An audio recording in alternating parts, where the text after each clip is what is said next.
ቀለመወርቅ አይተንፍሱ ትሰማለህ? ደግሜ ልንገራችሁ፣ ቀለመወርቅ አይተንፍሱ የተባለ ገድላት ውስጥ የተሸሸገ ሰውዬ ገድላቶቹን እገልጣለሁ በሚለው መንፈስ ትናንትና ዩቲዩብ እና ፌስቡክ ላይ እንደምታውቁት ሐሰተኛን የሚገልጥ ሰው ግን አይደለም። ሐሰተኞችን ይደብቃቸዋል፣ ይሸሽጋቸዋል። ነውረኛ ነው።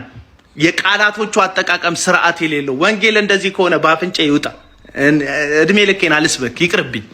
እንደዚህ አልሰራም እንዴ እኔ ስራ አንጥፌ ብለምን ይሻለኛል። አንጥፌ ብለምን ይሻለኛል። ሞባይሌ ጋለ ምናምን ሞባይሌ ጋለ ተንተከተከ ብዬ የሰውን ገንዘብ ለመዝረፍ ከምንተፋተፍ እኔ ብሞት ይሻለኛል። ደምስሬ ተበጠሰ ምናምን ብዬ ተጨባጭ ባልሆነ መረጃ በሌለው ነገር የሰው ገንዘብ ከምዘርፍ እኔ ቆሜ በቀር ይሻለኛል። እውነቴን ነው። ሁለት ልጆቼን ይዤ ልመና በወጣ ይሻለኛል።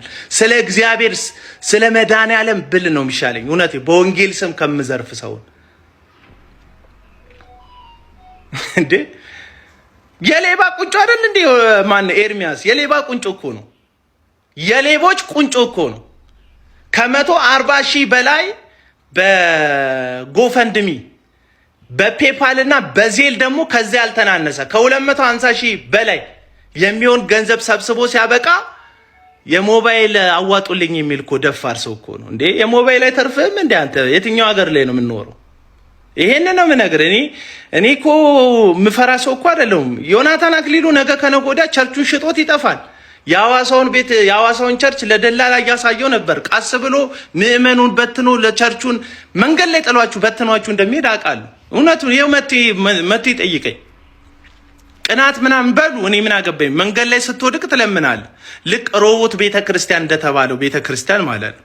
ሮቦት የሚባል ቤተክርስቲያን ነበረ ልበል፣ አሁን የለም፣ ምዕመንም የላቸውም። እና ይቺ ሮቦት የምትባል ቤተክርስቲያን ባለፈው ሰሞን አቤል ደመላሽ፣ ክብረ አብ እና ሌሎችም ሶሻል ሚዲያ ላይ ያሉ ፕሮቴስታንት ሰዎች ብለው 24 ሰዓት 10 ሚሊዮን ብር እዳ አለባት ከባንክ ብለው ህዝቡን ሿሿ ሰርተውታል። 10 ሚሊዮን ብር በፓስተር ፀሐይና በልጆቿ በፓስተር ሳሚና በሌሎቹ ልጆቿ ዘረፋ ተካሂዷል። በቸርች ስም ቤተ ክርስቲያን እየተዘረፈች ነው እያልኩ ነው። በቸርች ስም በወንጌል ስም ሰዎች እየሸቀጡ ነው ማለት። ሚዲያ ላይ ደግሞ እንደዚህ አይነት ሸቀጣ የሚሸቅጡ ዋና ሸቃጮች መካከል አንዱ ቀለመወርቅ አይተንፍሱ ይባላል። አይገባቸውም እኮ እኔ እውነቱን ነው የምነግርህ። ቀለመወርቅ አይተንፍሱ በመታወቂያ ስሙ ቀለመወርቅ አይተንፍሱ ጎፈንድሚ ሰብስቦ ሲያበቃ ጌታ ኢየሱስ ፈወሰኝ አለ። እኔ ድሮ አውቃለሁ ሰዎች ሲፈወሱ ቤተ ክርስቲያን ውስጥ ከኤችአይቪ ሰዎች ሲድኑ አውቃለሁ። ምን ያደርጋሉ? ፖዚቲቭንም ኔጌቲቭም የተባሉትን የሐኪም ቤት ማስረጃ ያመጣሉ። ለምንድን ነው የሚያመጡት? ለእግዚአብሔር ክብር እኮ ነው የሚያመጡት። ያመጡና ይሄው እዚህ ጋር ፖዚቲቭ ነበርኩ፣ ይሄው አሁን ኔጌቲቭ ሆኛለሁ፣ ነበረብኝ፣ አሁን ነፃ ወጥቻለሁ። ይሄው ለእግዚአብሔር ክብር ተብሎ እግዚአብሔር ይከበራል፣ ይጨበጨባል። አሁን እኮ ምንም የተጠየቀው ነገር የለም። ለሰው ህሊና ለወንጌል እንቅፋት ስለሆንክ ሌባ እየተባልክ ማንም ሰው ወንጌል እየሰማክ ስላልሆነ አሁንም እኔ ስኬት አይመስለኝም። ለምሳሌ ተደራሲዎችክ ማን ናቸው? አሁን እኔ እንትን ውስጥ ብትገቡ የኔ ተመልካቾች ውስጥ ብትገቡ ከ200 በላይ ቸርች ያላቸው ሰዎች ናቸው ቁጭ ብለው የሚሰሙኝ፣ ከዮናታን ጭምር ዮናታን አክሊሉ ጭምር ቁጭ ብለው ይሰሙኛል። ከ200 ምናምን በላይ ነብይነን የሚሉ ሐዋርያንን የሚሉ በየመንደሩ አዳራሽ የከፈቱ ሰዎች ነው የሚሰሙኝ። በጣም ተሳክቶልኛል። አይታል። ምክንያቱም መልእክቶቼ ለአመፀኞቹ ስለሆነ፣ ከዛ ደግሞ የነሱ ደጋፊዎች ነው የሚሰሙኝ። ተደራሲዎቼ ትክክለኛ ናቸው። የኔ አድማጮች ተደራሲዎቼ ልክ ናቸው። ሐሰተኛ ነቢያት፣ ሐሰተኛ ሐዋርያት እነሱን ነው የምቃወመው። መጥተው የሚሰሙኝ እነሱ ናቸው። የነሱ ደጋፊዎች ናቸው የሚሰሙኝ። እነሱን ነፃ ለማውጣት ነው ትግል የማደርገው። እኔ አይደለሁም ነፃ አውጪ፣ እግዚአብሔር ነው ነፃ የሚያወጣ። አይመለከተኝም። ኤርሚያስ 1000 ጴንጤ ሰብስቦ ገድል ይቃወማል። ለማን ነው ገድል የምትቃወመው ነው? እኔ አሁን ቻሌንጅ የማደርገው 1000 ጴንጤ ተሰብስቦ ገድለ ከሌ ልክ አይደለም ብሎ ቢስማማ፣ ከዛ የወንጌል አርበኛ የሚል ኮመንት እንደዚህ ቢወጣ ወንጌልክ እኮ አልደረሰም፣ መልእክትክ እኮ አልደረሰም። ልንገርክ ተደራሲ ኦርቶዶክስ ከሆነ ተደራሲዎች ኦርቶዶክሶች ከሆኑ ሊሰሙክ የሚገባው ገዝተ ላይ ቁጭ ብለው አሊያም ደግሞ 1000 ሆኖ ቁጭ ብለው ሊሰሙ የሚገቡት ኦርቶዶክሳውያን መሆን አለባቸው። ምክንያቱም መልእክትክ ለኦርቶዶክስ ነው።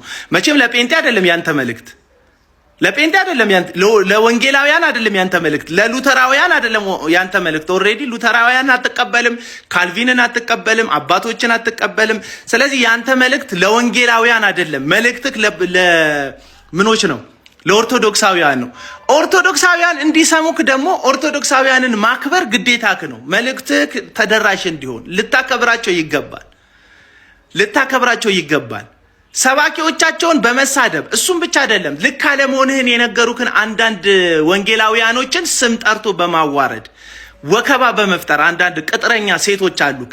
አሁን ደግሞ የመጡ አይናቸው ጎላ ጎላ ያለ አፋቸው ሰፊ የሆኑ ሴቶች አሉ፣ ተሳዳቢዎች፣ ወንጌልን ሰራን በሚል ሰውን ማስተርፉ። አሁን እኮ አታችሁ እኮ ነው። አንድ ቦክሰር አገኛችሁ፣ እሷንም ቦክሰር ለጠፋችኋት። አንድ ቦክሰር አግኝታችኋል እስካሁን፣ እሷንም አደባ። አሁን እኮ አታችሁ እኮ ነው ቦክሰር እኮ ያለጠፋችሁት እንጂ ነውረኞች ናችሁ። የሰው ገበና፣ የሰው ጓዳ፣ የሰው ትዳር፣ የሰው ውስጥ ለማጋለጥ አቶ እኮ ነው። ያ ማን ነው? ያ አዝማሪው። እኔ ዘማሪ አልልም በፍጹም። ሰዎች ከፈለጉ ይናደዱ፣ አይመለከተኝም። ያ አንድ አዝማሪ አለ።